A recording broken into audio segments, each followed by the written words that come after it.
diminta suami untuk berhubungan, kemudian dia menolak, maka laknat Allah malaikatnya sampai pagi. Sampai pagi. Oh, kita mau kalau nemuin pasangan kita udah begitu mah buang, udah pakai udah ganti. Qad aflahal mu'minun.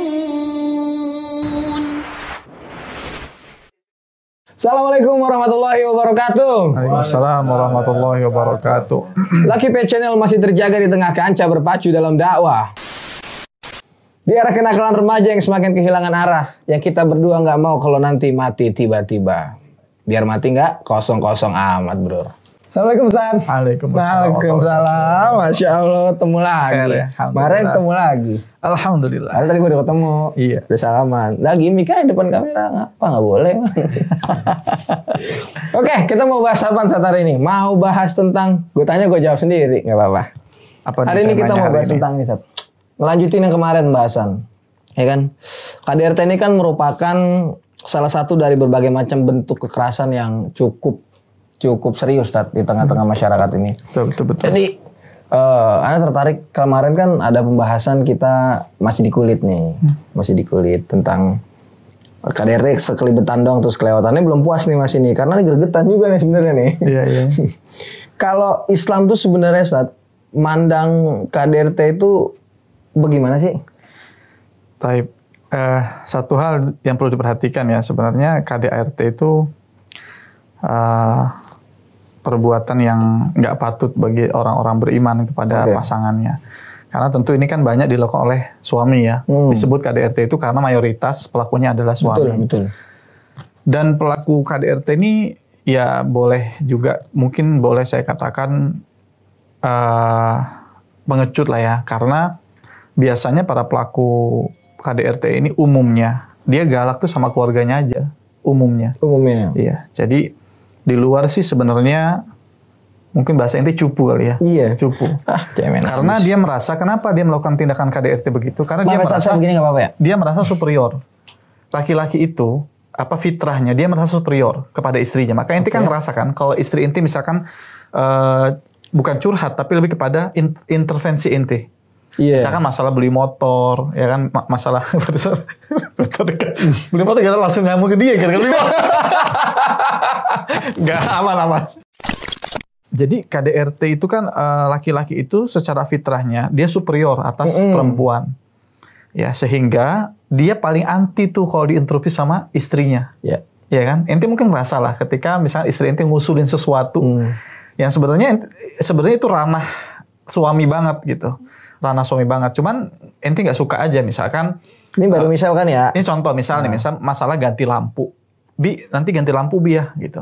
Ente tahu sebenarnya saya pengen ganti lampu gitu. Cuman ketika ada usulan dari pihak istri, jadi kesannya lu nyuruh-nyuruh gue nih.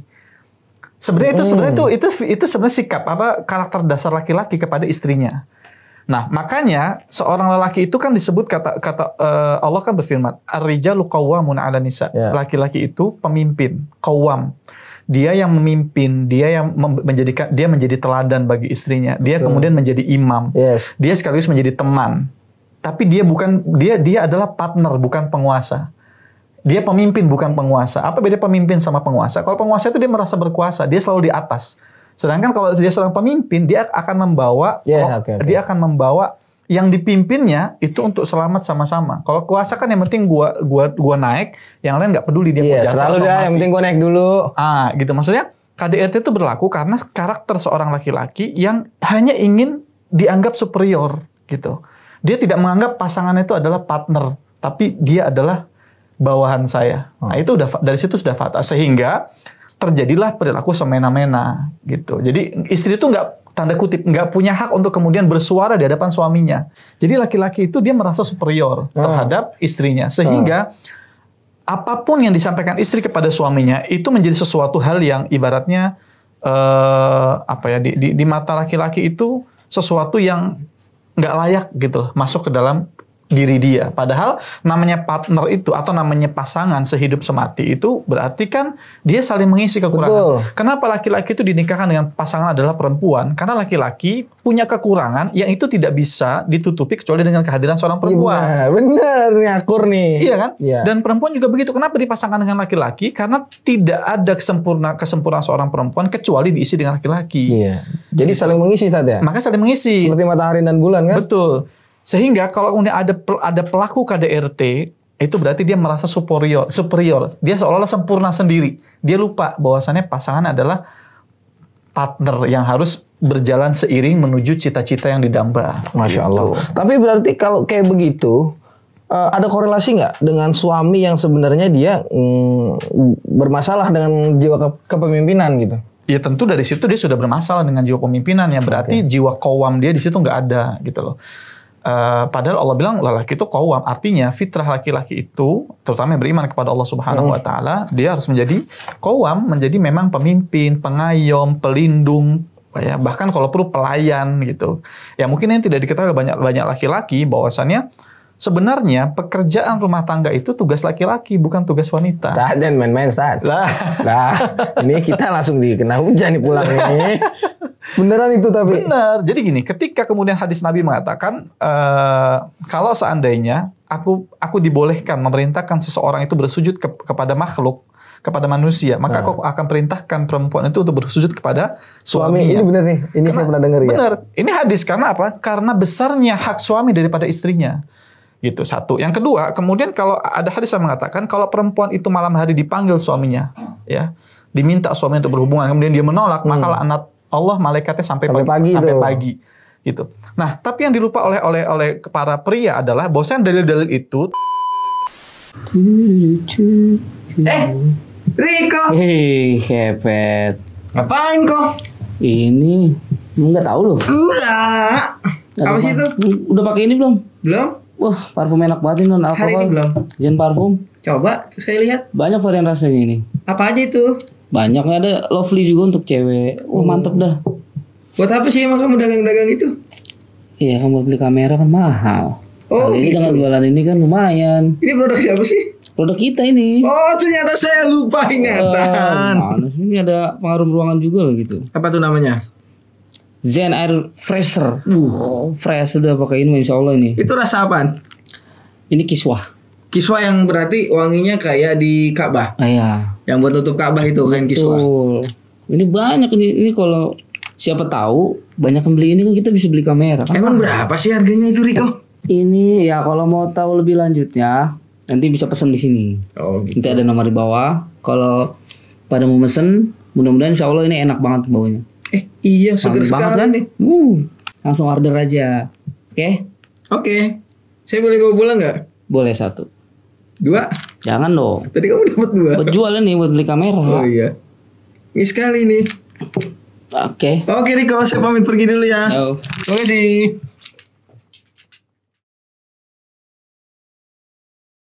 gitu, satu. Yang kedua, kemudian kalau ada hadis yang mengatakan kalau perempuan itu malam hari dipanggil suaminya, ya, diminta suami untuk berhubungan, kemudian dia menolak, maka laknat Allah malaikatnya sampai pagi. Gitu.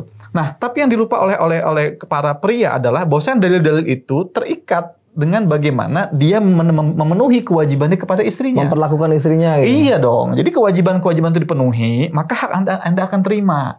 Tapi kan yang terjadi sebaliknya. Iya. Dalilnya kamu durhaka, dalilnya begini, dasar istri nggak tahu sopan santun, Iya, istri banyak nuntut. Dia hadirkan dalil-dalil itu, Betul. tetapi kewajibannya tidak dipenuhi. Benar. Kewajiban memimpin, menjaga anak-anak, menafkahi, memberikan teladan yang baik, mengimami. Ya, sekarang banyak laki-laki ngimamin nggak bisa, baca Quran nggak bisa, nafkah kalah sama istrinya. Agak termasuk itu saya atau dapat subsidi misalkan. Tiba-tiba dia mau menuntut hak dari istrinya, kan kebalik. Terus ketika istrinya menolak, yang terjadi akhirnya KDRT tadi. Yang terjadi hari ini kan, yang lagi viral belakangan ini kan ternyata sang wanita memang mendominasi. Ya. Nafkah dia yang ngisi, ya kan? Ibaratnya token dia yang ngisi. Iya ya. benar, iya benar. Jadi semua fasilitas rumah itu yang bayarnya istrinya. Tiba-tiba istrinya mempertanyakan tentang kekowaman dia, kelelakian dia sebagai seorang suami, dia marah. Nggak terima. Nah, artinya di situ dia menolak untuk kemudian diintervensi oleh istrinya. Gitu. Karena merasa dia keren kali, Ustaz. Oh, bisa jadi. Enggak, laki-laki emang selalu merasa keren gitu loh. Padahal banyak sekali kewajiban-kewajiban yang dia tidak tunaikan. Masalah suami-suami hari ini adalah banyak kewajiban yang dia tidak tunaikan, tapi dia sudah menuntut hak dari istrinya. Seolah-olah yang berkewajiban tuh istrinya doang gitu loh. Iya, saya sepakat sama ini. Yang saya bingung tuh begini. Misalnya dia pelaku KDRT nih, istrinya dipukulin kayak tadi gitu kan. Tapi ntar kalau dia lagi BU nih, butuh untuk maksudnya, istrinya dipanggil gitu, kayak tadi gitu kan. Iya, terus jadi dalil kan, kalau istrinya nolak jadi dalil. Sudah menolak lu dari, ayo kalau kagak mau lu dilaknat dari bang. Itunya apa, Ustaz? Nah, dalilnya apa ketika itu ya? Iya lu. Padahal dia nggak tahu kan, ketika posisi dia itu di switch dengan istrinya, dia nggak sanggup tuh suami tuh. Berat. Kita ngalamin lah ya. Jadi cobalah seharian gantian. Mi, kamu keluar dulu Mi ya. Kamu kerja deh. Aku yang jaga anak-anak. Seharian. Laki-laki nggak sanggup. Ampun. Itu fitrahnya. Karena laki-laki itu fitrah dari zaman dahulu kala. Laki-laki itu keluar. Dulu tuh laki-laki berburu. Dia kan mencari nafkah buat keluarganya. Istri di rumah. Gitu tuh fitrahnya begitu. Gitu. Nah tiba-tiba suaminya suruh tinggal di rumah ngurusi anak-anaknya nggak sanggup. Maka dia butuh partner. Disitulah saling mengisi sehingga terciptalah kehidupan sakinah mawaddah warahmah. Kenapa? Karena kedua-duanya mengetahui perannya. Apa peran-peran yang disebutkan dalam Al-Qur'an itu? Tadi saya sampaikan ayatnya ar-rijalu qawwamuna 'ala nisa'i bima faddalallahu ba'dahum 'ala ba'd. Wa bima anfaqu min amwalihim. Jadi tugas suami itu adalah satu jadi qawwam, yang kedua menafkahi dengan hartanya gitu. Jadi memang jangan sok-sokan jadi lelaki yang mendominasi kalau nafkah aja nggak beres ini. Iya benar tuh. Iya kan? Dengarkan kamu, hai. Jadi jangan sok bergaya laki-laki kalau kemudian nafkah yang utama aja nggak beres. Nah, gitu. Nah, itu nafkah. Wa bima anfaqu bima faddalallahu ba'dahum 'ala ba'din wa bima anfaqu min amwalihim. Fasalihatu qanitat. Dan perempuan juga nih, ini saya agak keluar sedikit karena takutnya kita berbicara KDRT semua suami yang akan mulai diserang salah. terus. Sampai intan. Ada ayat itu disebutkan fasalihatu. Fasalihatu qanitatun hafizat. Jadi perempuan wanita-wanita salihah itu qanitatun hafizat. Dia menjaga diri dia dari kemungkaran, menjaga diri dia dari mengumbar aib rumah tangga, menjaga diri dia dalam rumah suaminya, dan menjaga ketika suaminya tidak ada di rumah. Dan tentu menjaga ketaatannya kepada Allah yang pertama, baru kemudian dia kepada suaminya. Wal hafizat qanitatun hafizat, ya, dan dia kemudian menjaga hak-hak Allah Subhanahu wa taala dan hak-hak kehormatan rumah tangganya. Itu tugas istri. Jadi sebenarnya istri pun juga gampang kalau masuk surga itu. Jadi wanita solehat, apa wanita solehat itu taat kepada Allah dan Rasulnya, kemudian taat kepada suaminya. Beres. Enak banget jadi perempuan dia. Sebenarnya teorinya kan begitu, tapi realitanya berat. Yang paling berat ini saat ketika dia nggak ngerasa dia membuka aib suami. Tapi di lain sisi dia udah bikin status nih. Naik status di medsos. Sekarang kan begitu. Berasa kayaknya gue nggak buka aib suami, gue nggak cerita, tapi tanpa sadar dia udah ngebongkar aib suaminya, yang dia kekurangan, dia yang ini, dia yang itu. Tapi intinya status itu teruntuk lakinya sebenarnya gitu. Betul. Nah itu juga yang terlarang ya di dalam Islam, bahwasannya Allah juga menyebutkan hunna libasul lakum wa antum libasul lahum. Mereka itu pakaian buat kamu dan kamu pun pakaian buat mereka. Artinya seorang suami dan istri itu tidak boleh mengumbar aib. Jadi keadaan suami itu ya pak kita. Kamu tuh pakaian buat mereka, mereka pun pakaian buat kita. Artinya kita tuh sebenarnya satu tubuh gitu loh. Jadi kenapa gitu kita tuh berpakaian? Karena menutupi aib yang ada dalam tubuh kita. Jadi memang itu sudah fitrah. Manusia itu fitrahnya pasti menutup dirinya.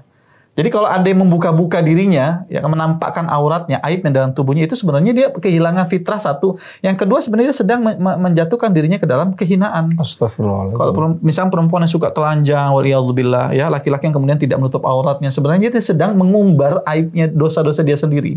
Dia menjatuhkan diri pada kehinaan. Maka rumah tangga ya itu tidak boleh membuka aibnya. Baik masalah misalkan penghasilan suaminya, iya kalau suaminya redho. Kalau suaminya nggak redho, ya. Nah ini juga menjadi apa ya? Menjadi introspeksi bagi pasangan-pasangan suami istri. Iya, benar. Kenapa sampai terjadi KDRT? Ada yang mengatakan KDRT itu tidak melulu salah suami gitu. Boleh jadi memang ada keseparan istri yang sangat besar. Iya. Contoh tadi mengungkap aib rumah tangga, penghasilan suami, ya penghasilan gue cuma segini doang. Bagaimana hidup di Jakarta cuma segini? Gue di rumah mulu nggak jalan-jalan. Misalkan, bete, gitu laki gue nggak punya duit ngajak-ngajak jalan-jalan gitu. Ya itu kan aib tuh. Seolah-olah hal yang biasa dipublish. Iya orang awam itu biasa. Iya. Tapi bagi orang mukmin nggak bisa begitu. Apalagi orang udah ngaji nggak boleh begitu ya? Nggak boleh. Kemudian masalah apa lagi? Masalah misalkan sebaliknya suaminya juga begitu. Istri gue frigid ya. Kalau orang yang dingin tuh apa frigid ya? Frigid orangnya, frigid, dingin. Jadi istri itu ketika berhubungan nggak aktif lah kayak kebun pisang, kedebuk pisang. Kedebuk pisang. Kata apa begitu dari tadi kedebuk pisang. Ya, jadi dia frigid gitu. Jadi nggak aktif. Itu kemudian dia upload sosial media. Tapi itu tidak bisa jadi pembenaran. Ya. Karena tadi saya sampaikan pakaian, karena sama-sama ibarat pakaian, Allah ibaratkan itu indah sekali pengibaratan itu ya. Jadi memang namanya pakaian itu bagus jeleknya kan aib kita benar.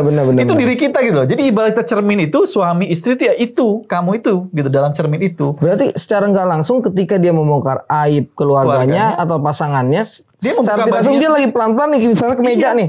Dia bukan kancing atu gitu ya. Gitu. Sampai kelihatan. Betul. Jadi dia sebenarnya sedang menjatuhkan kehormatan dirinya sendiri.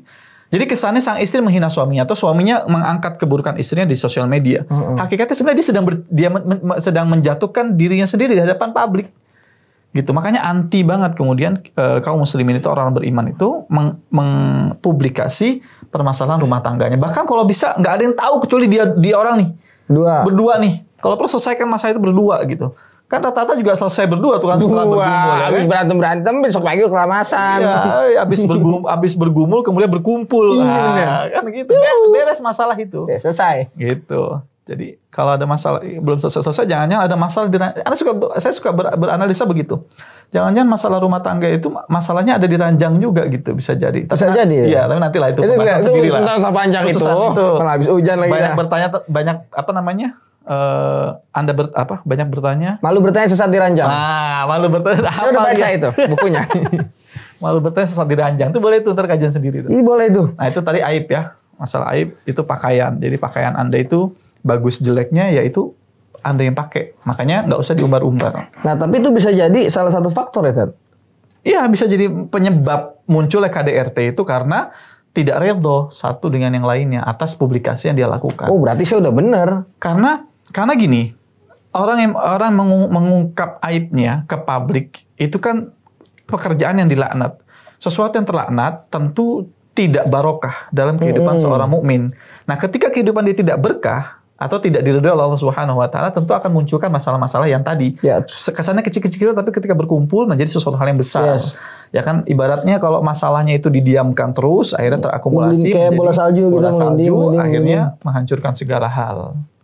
Gitu, Bro. Nah, berarti saya udah benar kalau begitu. Benar apanya? Saya bilang istri saya, mendingan lu kalau mau marahin gue aja di rumah dah. Jangan pakai segala-gala bikin status. Udah benar itu. Udah benar itu dia. Jadi kalau ketika dia marah, saya dengerin dulu. Udah saya kagak tahan, saya tinggal keluar. Nanti pada saya kepancing emosi dah. Betul. Demi. Gitu, Bro. Nah, itu kalau kita mau tarik lagi benang merahnya supaya rapet.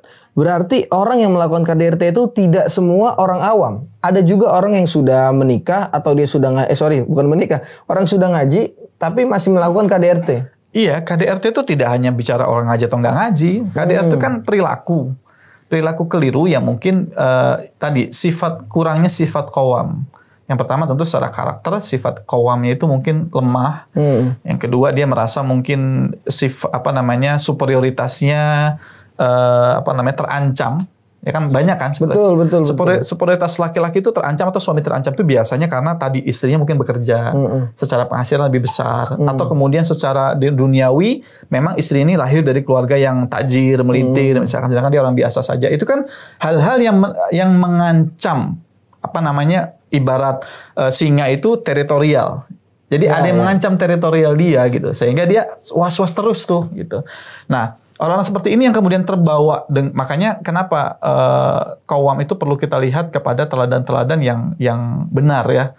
Teladan kita misalnya Rasulullah SAW itu Tadi saya bilang di awal, kenapa laki-laki itu melakukan KDRT itu tidak punya kehormatan sama sekali dan justru dia jatuh kepada kehinaan yang mendalam. Karena kalau kita berbicara teladan-teladan kita masa lalu, Nabi Muhammad SAW misalkan bagaimana beliau itu berhadapan dengan istri-istrinya. Beliau itu banyak loh istri, bukan satu.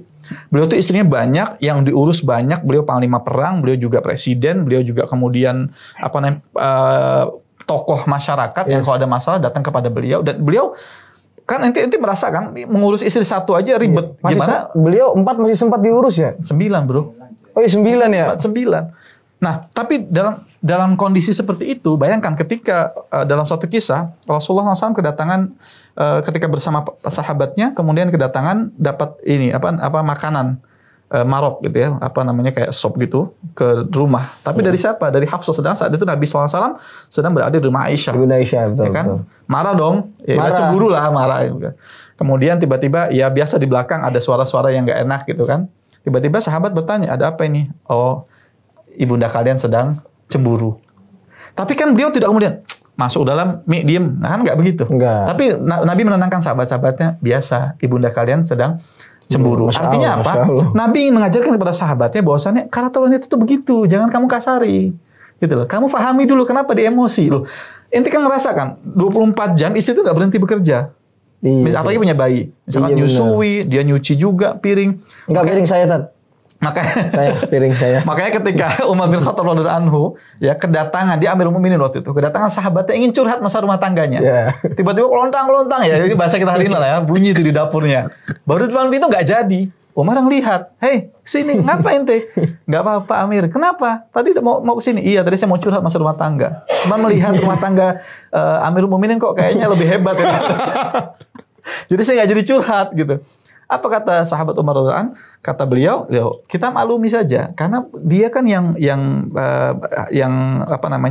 mengandung anakku, dia kemudian juga yang melahirkan, dia menyusui anakku, dia merapikan rumahku biar rumah itu tambah harum. Dia yang kemudian semualah ibarat rumah tangga itu dia ngatur. Jadi kalau dia cuma marah begitu tuh udahlah dimaklumin aja. Gitu. Jadi bagi laki-laki yang pria-pria temperamental itu coba dilihat kalau Anda tuh posisinya di switch. Diganti Tuker sama istri. Kan laki-laki itu kenapa saya bilang merasa superioritas tadi? Superioritas itu karena dia merasa tugas laki-laki itu saking simpelnya dia berpikir ya. Dia merasa dengan saya keluar 8 jam keluar rumah itu berarti itu kewajibannya sudah tertunaikan. Maka begitu dia pulang, dia ingin hak dia dipenuhi. Nah, itu yang terjadi gitu. Nah, kesalahpahaman inilah yang kemudian memicu banyak pertengkaran dalam rumah tangga. Anda bayangkan, istri juga bekerja, dia pulang 8 jam. Sedangkan istri itu berpikir ketika di rumah itu, bagaimana kemudian ketika di rumah itu dia langsung bisa cepat masak, dia langsung beberes rumah biar suaminya pulang dalam keadaan baik-baik saja. Suaminya nggak mikir itu tuh. Padahal kalau misalnya di switch saja, suami nggak sanggup. Jadi memperhatikan atau memahami kedua belah pihak, itu insya Allah bisa meminimalisir masalah rumah tangga. Termasuk yang temperamen. Jadi coba tenangkan diri Anda dan jangan jangan tertrigger atau terpicu dengan emosi di awal tadi. Oke. Lo kayak apaan belum? Ngopi dulu apa? Habisan? Ya, Udah ya? Udah duluan. Udah. Nah, kalau ada perempuan atau istri yang sudah menjadi korban nih Ustaz nih. Ya. Dia udah menjadi korban. Dia mau Healing, bukan? Iya, dia sebenarnya dia udah nggak tahan nih. Oh iya. Dia mau keluar tapi dia kebentur keadaan, dia punya anak. Jadi akhirnya dia bertahan karena anak. Mungkin kalau bertahan karena anak, saya pribadi masih berpikir oke lah. Tapi kalau ketika dia bertahan karena kebucinan, nah ini yang paling susah nih. Ya. Udah dipukulin, udah disakitin, masih bucin. Nah itu nyadarinnya gimana nih? Ya, agak dilema sih sebenarnya kalau kita menghadapi perempuan-perempuan seperti itu. Saya juga pernah mengalami hal perempuan-perempuan yang udah seperti itu ketika mereka mengkonsultasikan permasalahan rumah tangga. Ya, saya bilang secara syariat Anda boleh kemudian meminta khulu, meminta cerai. Jangankan sampai kepada dipukul, ditinju, banting, cokslam gitu. Enggak, ini saya mengalami sendiri, murid sendiri, dia datang tiba-tiba bilang saya kena KDRT saat gitu. Saya seumur-umur nggak pernah dipukul, dikasih sama orang tua, tiba-tiba dapat suami kok dikasari seperti itu. Saya bilang ya sudah, kalau memang kamu merasa itu kamu merasa dihinakan, kamu bisa meminta khulu dan itu secara syar'i dibolehkan gitu. Jangankan sampai kepada taraf yang seperti itu, bahkan suami melontarkan kata-kata yang menyakiti hati perempuan sudah boleh. Masa gitu. Ustaz? Lah iya, karena itu kan kezaliman. Anda kan tidak merasakan bagaimana sakitnya seorang perempuan ketika lisan suaminya itu jahat kepada dirinya, kata-kata yang kasar itu. Kita laki-laki mengatakan itu hal yang biasa. Biasa aja, ya baru cuma ngomong gitu doang. Ada gitu. di hati suami, di hati istri itu sangat sangat dalam. Ini termasuk nih, misalkan mungkin ente sudah terbiasa dengan istri yang membahas masalah poligami, tapi bagi sebagian wanita, sebagian Sensitif, istri ya? nggak bisa itu. Anda mungkin bercanda, tapi bagi mereka itu menyakiti Serius. hati. Gitu loh. Ini ayah nih ngapain sih? Abi nih ngapain sih bahas-bahas poligami terus? Emang tuh mainan gitu kan? Iya, benar-benar. Nanti begitu tantangin beneran nggak kawin-kawin, nggak jadi juga gitu. Artinya kita harus berhati-hati dengan kalimat-kalimat yang kita lontarkan. Nah, kemudian bagaimana menghadapi istri yang seperti itu? Saya pernah menghadapi seperti itu keadaan. Saya selalu menyarankan untuk bersabar. Karena perempuan itu paling bisa menahan luka dibanding laki-laki. Perempuan itu paling bisa menahan Paling luka. bisa menahan luka. Dia dalam keadaan terluka, dia masih bisa tersenyum. Berapa banyak perempuan-perempuan yang habis bermasalah dengan suaminya, dia bisa tetap menghadiri pesta dalam keadaan seolah-olah tidak terjadi apa-apa. Gitu. Nah, yang pertama saya selalu sampaikan, memang sabar saja sampai batas di mana Anda tidak lagi bisa bertahan. Kemudian kalau misalkan mengatakan, gimana alasannya kalau masalah anak atau alasannya bucin, saya nggak tahu ya. Maksudnya gini, dinamika atau perasaan seorang wanita itu memang kan sedalam itu gitu loh. Perempuan itu kan kalau mencintai dia 100% gitu kepada suaminya. Mayoritas itu secara fitrah perempuan itu kalau cinta kepada suaminya maka dia akan menyerahkan seluruh jiwa dan raganya. Maka muncullah kalimat bucin tadi itu. Memang sifat dasar perempuan seperti itu. Nah, tetapi saya kembalikan kepada bahwasannya itu adalah maksudnya gini. Dinamika rumah tangga mereka kita tidak tahu. Apa iya memang karena kebucinan itu atau memang ada faktor lain, ada motif lain sebenarnya. Misalkan perempuan takut kalau misalkan saya cerai malu. Saya takut kalau kemudian saya cerai sama suami saya, kemudian anak saya bagaimana nanti? Bukan. Secara personal dia takut nanti tidak diterima di keluarganya. Oke. Nanti kalau saya cerai dengan suami saya takut menyandang status janda atau ada yang mau lagi dengan saya atau tidak gitu. Karena tadi kan nggak mudah bagi perempuan tuh mencintai. Nggak mudah. Ketika dia sudah mencintai seorang suami, laki-laki, kemudian dia putus atau patah hatinya untuk memulai yang kedua atau ketiga itu nggak gampang. Kalau laki-laki kan besok udah jadi dapat lagi. Iya. Pagi selesai, malam dia bisa cari. Iya benar-benar sih. Kan? Iya. Kalau perempuan nggak bisa. Bini mati aja, kuburan belum kering udah nikah lagi. Nah, iya benar. jadi kalau perempuan dia butuh move on, dan move on itu panjang. Dia harus meninggalkan kenangan-kenangan, bahkan kalau perlu kota tempat dia tinggal bersama, pekerjaan yang dia pernah bareng-bareng. Perempuan sampai seperti itu, laki-laki nggak peduli kan urusan begitu. Bodo amat gue sih. Nah, lalu bagaimana untuk kemudian mengantisipasi kebucinan ini? Tentunya kalau saya boleh ngasih saran ya, yang pertama yakini bahwasannya semua yang terjadi di muka bumi ini adalah qadar dari Allah, takdir dari Allah. Kata Nabi SAW, sesungguhnya ya, barang siapa yang meyakini takdir Allah itu berlaku, itu bisa menghilangkan ham wal hazan, bisa menghilangkan kegelisahan, kegundahan dalam diri dan kesedihan dirinya. Jadi yang pertama kali ditanamkan dalam hati para wanita adalah bahwasannya ini pasti berlaku dalam kehidupan saya. Masya Allah. Maksudnya ketika itu menimpa dirinya, kesedihan yang melanda itu dan kemudian kegundahan yang luar biasa itu, dia harus yakini bahwasannya ya Allah ini mungkin bagian episode kehidupan yang harus saya jalani, saya terima dengan ikhlas ya Allah. Masya Allah. Nah, meyakini itu sehingga setelah itu kita minta kepada Allah yang kedua, doa agar apa? Agar kalau memang ini yang terbaik ya Allah, jauhkanlah laki-laki itu dari hidupku, ya Allah. Diminta matikan rasa itu bisa. Iya, matikan, hapuskan rasa itu semuanya, hilangkan semua kenangan bersamanya, ya Allah.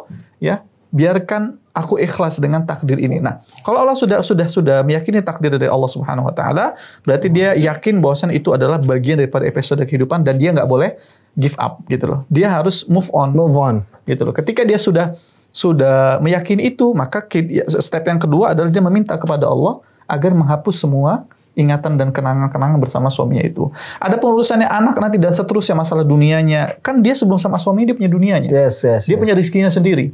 Nah, lalu bagaimana dengan anak-anak? Anak-anak itu dengan sendirinya dia akan mencari ibunya. Kalau memang ibunya adalah ibu yang selama ini dirindukan oleh anak-anaknya.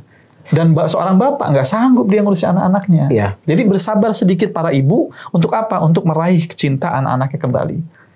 Tapi berarti ini bisa dong Ustaz. Kalau misalnya kita tarik ibu-ibu atau para istri yang bertahan karena anak, bukan sebenarnya cintanya dia udah selesai sama suaminya Iya. gitu ya.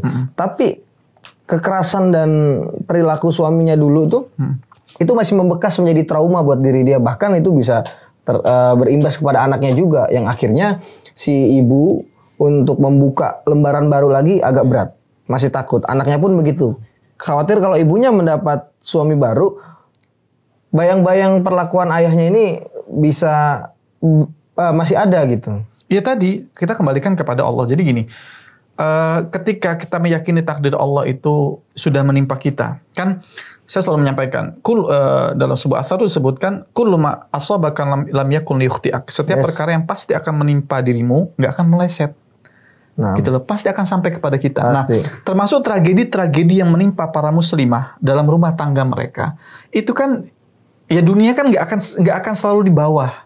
Ibarat roda berputar tuh, itu adalah bagian daripada putaran roda kehidupan itu. Oke. Maka dia tidak mungkin menghindari, karena memang Allah takdirkan akan menimpa dirinya.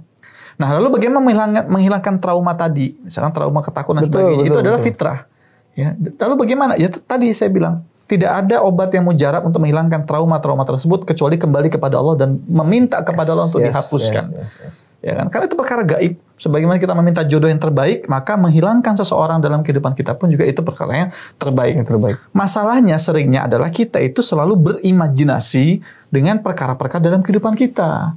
Oh nanti begini, nanti begitu, nanti begini, nanti begitu, gitu. ya akhirnya banyak alasan-alasan dia ketika jika ada misal nih ya, kita seorang misal orang ini pernah disakiti gitu, lalu ketika ada orang lain mau masuk, dia mencari alasan gitu. Itu untuk supaya nggak jadi karena trauma-trauma tadi, Ustaz. Iya, kita tidak menyalahkan karena memang itu perasaan dia yang muncul di depan gitu. Cuman kita hilangkan dulu deh nih trauma ini gitu kan. Kita minta kepada Allah agar dihilangkan gitu. Karena yang kedua tentu harus meyakini bahwasannya jodoh itu sudah Allah tetapkan.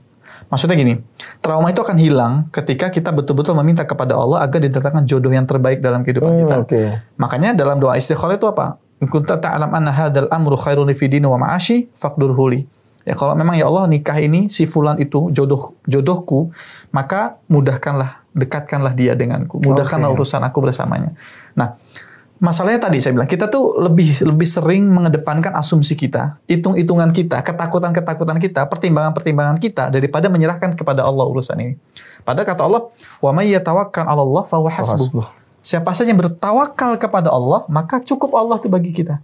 Ya, ketika kita mengatakan wa may yatawakkal 'ala Allah fa huwa hasbuh, kalau kita menjadikan Allah itu cukup dalam kehidupan kita, harusnya kan kita bisa menghilangkan harusnya kan kita bisa menghilangkan tadi sedikit demi sedikit ya kan mengikis karat-karat traumatik dalam kehidupan kita ya. Karena ya sudah mau gimana lagi? Karena trauma itu akhirnya berkepanjangan jadinya. Ya karena kita menikmati keadaan itu. Karena kita menikmati jadinya. Tanda kutip ya, maksudnya menikmati dalam artian kita nggak mau move on dari keadaan itu gitu. Artinya kan sama sih kita menikmati sebenarnya. Gitu loh, menikmati kesakitan itu. Iya banyak kan, karena kasus-kasus KDRT ini yang menimpa para muslimah, para perempuan akhirnya membuat mereka ragu lagi, nggak berani lagi untuk melangkah ke depan. Padahal boleh jadi ketika dia mulai melangkah ke depan, boleh jadi pria yang baik dan lebih akan baik soalnya akan datang. Boleh jadi loh ya. Boleh jadi, dan itu banyak kasusnya. Banyak saya menemukan hal yang seperti itu tadi, melepaskan ketakutan-ketakutan kita yang sifatnya traumatik tadi, dan kita mencukupkan Allah untuk menghilangkan semua itu tadi, masalah-masalah tadi itu. Banyak kok yang kemudian dia bisa melalui itu dan mendatangkan lelaki-lelaki yang baik, soleh dan bertanggung jawab atas hidupnya dan anak-anaknya. Masya Allah. Ini kan masalah tadi. Kita lebih berpegang kepada asumsi kita. Iya sih. Pertimbangan-pertimbangan kita dan pikiran kita, nanti kalau saya ketemu ini begini. Makanya dalam syariat Islam itu kan ada prosesi ta'aruf yang harus dilalui. Nah itu proses-proses itu kalau prosedurnya benar dengan izin Allah, insya Allah akan tunjukkan. Kalau prosedurnya benar ya. Iya. Jangan main tiba-tiba udah proses jadi chattingan nih di belakang dua-dua, jangan. Bahaya itu. Itu kan menyelisih prosedur. Kalau prosedur diselisih dan kemudian ke depan ada masalah, ya jangan salahkan Tuhan ibaratnya. Itu mungkin karena ada dosa-dosa yang kita lakukan, itu aja. Masya Allah, subhanallah. Nah, Ustaz, kalau ada anak, karena kan kita nggak bisa memisahkan juga antara kekerasan terhadap perempuan, wanita, dan kekerasan terhadap anak. Karena anak ada di dalam rumah tangga juga. Nah, boleh nggak nih anak balas babaknya gitu? Nggak Anaknya dipukulin terus nih. Ntar baba tidur gue pukulin lagi. Nah, itu boleh nggak tuh gitu? Nggak boleh. Nggak boleh, Islam sama anak tetap nggak boleh. Nggak boleh.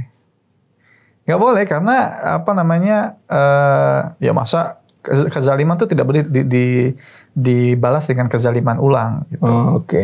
Karena yang berhak menghukum adalah Allah Subhanahu wa taala. Jadi apalagi itu adalah ikatannya ada ikatan darah kepada bapak gitu.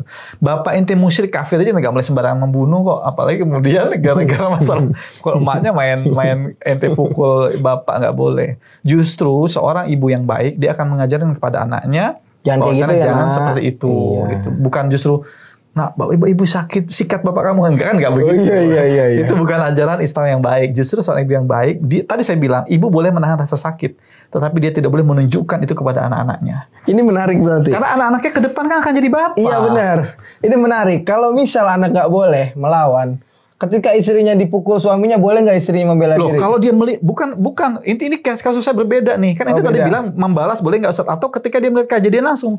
Kalau dia melihat kejadian langsung kemungkaran, dia boleh untuk mencegah kemungkaran itu. Oh, misalnya ngeliat emaknya lagi dipukulin, Iya, anaknya masuk jangan, itu boleh. Oh, benar. Itu boleh melawan gitu. Ini kan masalahnya itu tadi bilang boleh nggak balas bapak lagi tidur disikat, nggak boleh begitu. Nggak boleh ya? Ini kan nanti melihat kemungkaran di depan mata nih anak. Ya udah kasusnya begitu dah, misal boleh kalau begitu. Boleh, ente punya kemampuan untuk menghalau itu. Tapi menghalau ya. Oh iya, menghalau agar itu tidak terjadi. Bahkan mungkin si anak jadi bantalan bisa jadi gitu atau ya melawan Ya, ya. karena bapaknya sudah ayahnya sudah melampaui batas. Ya, saya pernah dapat kasus ini orang dekat saya juga Iya. di dekat rumah. Itu Tapi ente nanyanya malam-malam boleh nggak disikat? Sana nggak boleh. Iya, itu ajaran saya nggak keliru. benar, Mas. Tolong jangan.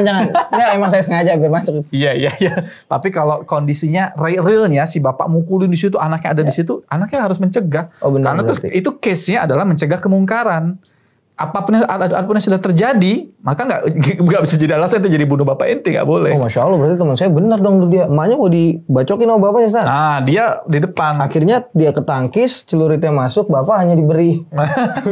Bapak nyedai daripada lu hidup sakitin mak gue terus, akhirnya Iya. bapak nyedai, dianya masuk penjara. Nah, kalau itu kan kasusnya anak ketika membela ibunya karena melihat kemungkaran di depan matanya.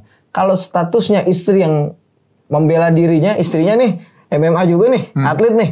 Lakinya sama gitu. Dipukul lah istrinya. Suaminya. Iya, istrinya dipukul sama suaminya. Suaminya balas. Di take down nama istrinya gitu, dikunci langsung gitu. Armbar ya kan, apa triangle kira-kira itu boleh nggak tuh? Biasa aja boleh. Boleh ya? Iyalah, itu kan kejahatan. Kezaliman itu harus dicegah. Gitu loh. Oke. Ya kan kata Nabi kan unsur akhaka dzaliman aw mazluman. Ya kan tolonglah saudara kamu itu yang berlaku zalim ataupun itu umum sifatnya. Tidak suami ataupun istri. Sekarang ada istri, kan istri itu selama terjadi KDRT kan karena dia tidak ada perlawanan. Iya, gitu. benar. Jadi dia tuh mengalami penyiksaan, dia mengalami tortur, dia mengalami kekerasan verbal, Psikisnya juga kena. psikis dan lain sebagainya gitu loh. Jadi dia tidak bisa melawan. Lah kalau dia bisa melawan ya lawan karena itu sebuah kejahatan gitu. Waduh, tuh para perempuan belajar bela diri dah. Bener. Besok Enggak, kita itu bukan bahas. fitrahnya. Oh, bukan. Itu bukan fitrah. Makanya kenapa gitu. Kan perempuan itu kan dari tulang rusuk kan. Jadi Yang bengkok. yang bengkok. Bukan bengkok yang saya ingin bahas, tapi lebih kepada sifat perempuan yang memang harus dilindungi oleh laki-laki gitu loh. Oke. Ini tidak ada urusan dengan apakah perempuan itu harus setara, bukan. Tapi memang Allah turunkan fitrah perempuan itu untuk dilindungi oleh laki-laki. Bukan setara Dia ya? butuh terlindung, bukan setara. Awas, terjebak feminisme nanti. Nah, sekarang begitu ketika ada terjadi kezaliman yang sudah melampaui batas ya. Suami mukul sampai itu, dia bisa menangkis, dia tangkis gitu loh. Dia tidak berdiam diri gitu loh. Karena itu sudah sifatnya adalah pelanggaran yang itu harus dicegah. Yang itu harus dicegah. Harus dicegah gitu. Jadi nggak diem aja akhirnya jadi KDRT. Loh kok bisa balas gitu loh. Dengan sewajarnya gitu. Jadi jangan kemudian dia mukul dia nampar pipi kanan ya ente sobek pipi telinga kiri nggak gitu. Jadi memang balas sesuai dengan kemampuan. Tapi kan itu kan sangat sedikit sekali. Sangat sedikit sekali sih, karena perempuan itu memang fitrahnya nggak begitu. Dia fitrahnya nggak melawan. Hatta dia jago MMA misalkan. Maksud sih kita? Iya nggak semua perempuan tuh akan kemudian mengeluarkan jurusnya ketika dia mengalami karena perempuan kan sekali mikir banyak banget gitu. Ketika perempuan ada masalah nih di kepala itu langsung banyak tuh masalah tuh. Jadi dia pertimbangan kalau gue ngelawan akan panjang banget tuh. Nah, itu bukannya laki. Kalau laki kan pakai akal. Kalau perempuan kan pakai perasaan biasanya. Bukan. Perasaan perempuan itu yang membuat dia akhirnya berpikir banyak. Pertimbangan-pertimbangan yang turunannya banyak gitu loh. Paham nggak? Paham saya Iya mah. kan? Jadi perempuan kalau ada masalah, dia akan menurunkan banyak sekali pertimbangan-pertimbangan gitu loh. Sehingga dia lebih memilih untuk bertahan daripada untuk melawan balik gitu. Oke, ini bertahan. Bicara bertahan, perempuan ini mampu bertahan meskipun dia sakit tadi kan Ustadz bilang kan. Ada perempuan yang nggak berani melapor ke misalnya pihak yang berwajib atau keluarga gitu, karena takut nggak mau panjang, nggak mau ribet. Lalu dia beralasan dengan gue mau bersabar aja supaya suami gue bisa jadi suami yang soleh kayak di film-film TPI gitu Ustadz. Ya. Dulu ya kan? Sebenarnya bukan di film TPI, itu memang bisa kejadian. Tapi Ustadz masa istrinya soleh banget lah kayak Kang Mabok. Itu kan saya lihat cuma ada di film. Lah, Fir'aun kurang apa Fir'aun? Tapi kan bisa, Tat. Ya, maksudnya, tapi dia bersabar gitu loh. Dia bersabar Fir'aun itu sampai kemudian Allah pisahkan mereka. Iya sih. Gitu loh. Dan akhirnya kan berbuah surga gitu loh. Makanya perempuan tuh paling bisa sebenarnya bertahan. Tapi saya tidak menganjurkan. Tidak menganjurkan. Maksudnya kalau memang itu sudah melampaui batas. Jadi masing-masing kita punya batasan yang standar kan. Masing-masing kita gitu. Jadi ada yang memang tadi saya bilang ada dalam seumur hidup seorang perempuan tidak pernah dikasih oleh orang tuanya. Tidak lisan ataupun fisik. Iya. Tiba-tiba dapat suami kasar. Bagi dia itu sudah melampaui batas yang luar biasa. Ini batasan yang kamu langgar sudah melampaui jauh. Orang tua saya saja tidak pernah berkata-kata kasar. Kamu sampai mukul gitu loh. Nah, bagi dia itu sudah melampaui batas. Tapi bagi orang lain kan belum tentu. Misalkan di keluarga ente nih, ya kan, ngomong-ngomong kasar tuh biasa gitu loh. Oh enggak, saya mah keluarga Enggak, contoh ini. misal. Iya, contoh ada satu keluarga yang dia satu keluarga lain tuh bisa gaplok tengah lagi bercanda gitu, gaplok, ya, ngomongnya tuh kayak di di beberapa suku itu ngomong kasar tuh biasa gitu loh. Dianggap tidak penghinaan. Nah, ketika dia masuk dalam rumah tangga menghadapi hal serupa, dia kaget. Bukan. Biasa gitu loh. Dia yang tadi masih biasa. Alah standar gitu. Biasa. Tapi kemudian sampai dipukulin, diinjek-injek sampai kemudian dijedotin. Itu bagi dia melampaui batas gitu. Jadi memang sehingga perempuan ada yang merasa dia bisa bertahan, ada yang tidak bisa bertahan gitu. Nah, sekarang tinggal bagaimana intinya syariat sudah memberikan batasan yang sebenarnya batasan yang jelas ya terkait melampaui batas itu gitu. Nah, sekarang perempuan mau ngambil itu atau mau tetap bertahan, itu dikembalikan kepada diri muslimah masing-masing. Kita nggak bisa kemudian langsung emosi gitu kan. Udah ceraikan aja suami kamu, minta cerai bla bla baik. Kalau dia masih bisa bertahan dan bersabar atas perilaku suaminya, kenapa enggak? Banyak loh sampai hari ini, walaupun saya tidak setuju ya. Iya. Saya beberapa kali saya nggak setuju. Saya ketemu para muslimah yang suaminya jauh melampaui batas.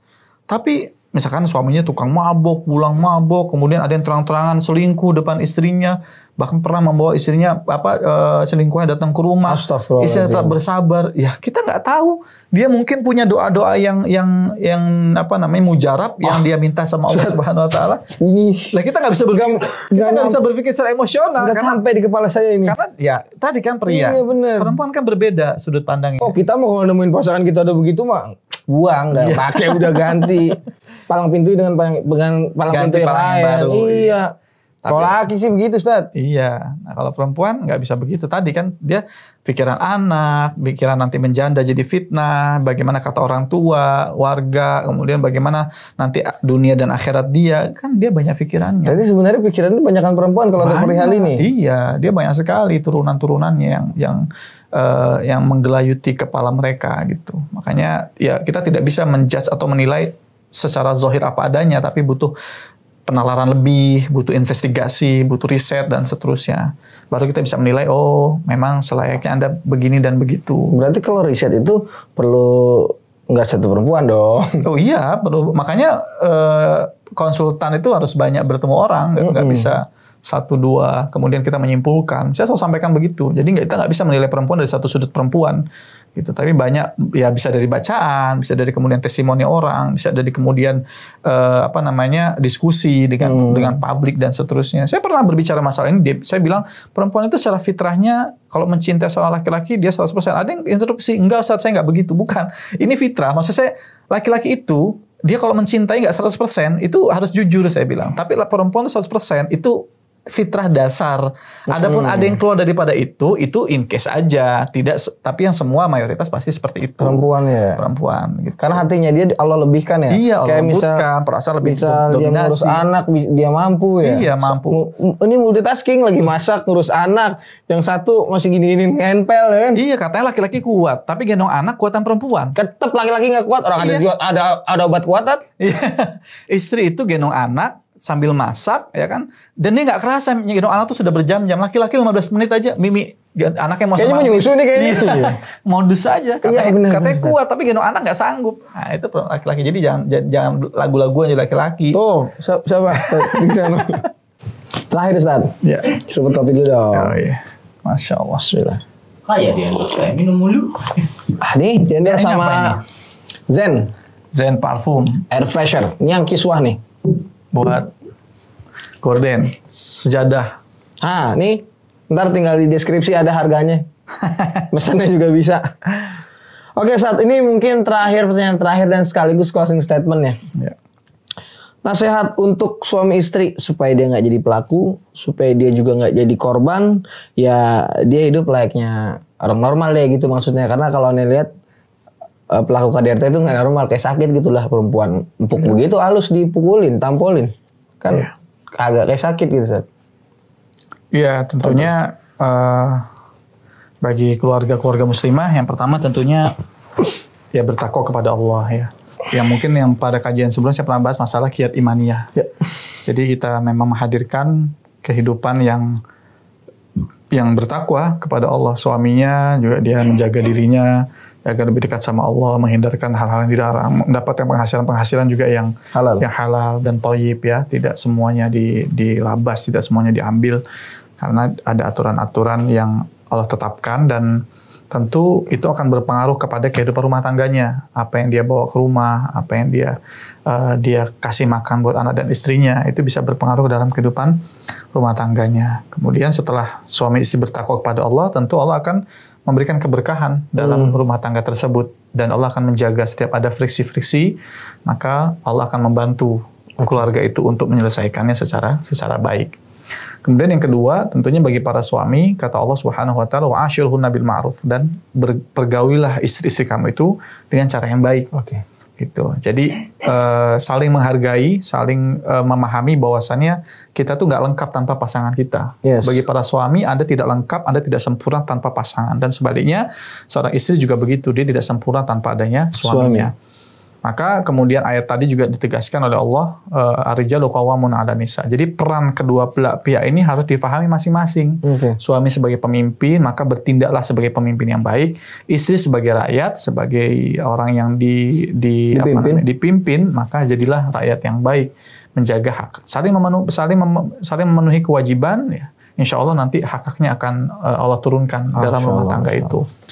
Ya, dan mungkin itu ya kali yang poin-poin penting agar kita bisa menjalani kehidupan rumah tangga, tidak menjadi pelaku KDRT. Karena kembali ke awal, kalau saya ingatkan kembali bahwasannya ya KDRT itu menunjukkan lemahnya jiwa seorang pria karena dia tidak bisa mengontrol emosinya dan dia merasa superior, dia merasa egoisnya tinggi, bahwasannya superioritas dia itu tidak pada tempatnya.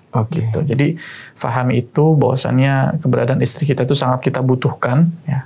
Jadi jangan merasa bahwasannya kita paling sempurna dan gak ada istri kita bisa hidup, memang bisa hidup tetapi tidak sempurna. Itu ceritanya akan berbeda. Akan berbeda. Masya Allah. Mungkin itu aja. Barakallahu fikum Ustaz. Masya Allah. Ini masih panjang sebenarnya pertanyaannya, tapi kita akan lanjut di series parenting selanjutnya ya. Ini saya senang kalau bahas kayak beginian tuh nanti anak-anak muda nih bakal belajar saat insya Allah. Teman-teman saya yang masih muda-muda nih, kalau Bang Dan kan temennya kan ya paham deh. Ini bis patas dulu yang masih gelantungan, Bang Dan udah naik, saya belum lahir. Nah itu nanti insya Allah bisa nular gitu. Mudah-mudahan apa yang kita buat hari ini bisa jadi hujah kelak di hadapan Allah Subhanahu Wa Taala. Biar nggak kosong-kosong. Biar nggak kosong-kosong amat ya bener. Apalagi yang bisa saya lakuin gitu kan. Dakwah di mimbar nggak bisa. Di majelis taklim juga nggak gablek. Nah udah di sini ada tempat saya. Mau suka nggak suka ya itu urusan Anda deh, ya kan? Oke deh teman-teman. Kayaknya memang kita harus undur diri. Karena waktunya kata tim ini udah masuk di berapa menit? 50 menit. Jangan lupa di comment, like, and subscribe di Lucky Pet Channel. Masih banyak video-video yang belum ditonton. Silakan dicek-cek dulu. Jangan ditinggal sebelum habis dan jangan jongkok di WC duduk. Jangan duduk di WC jongkok. Gitu ya Bang Dan. Barakallahu fikum, Gofet, Ustaz Somad. Assalamualaikum. Ustaz Somad tanpa LCMA. Iya. Iya, Masya Allah. Barakallahu fikum. Subhanakallah wa bihamdika. Subhanallah. Assalamualaikum warahmatullahi wabarakatuh.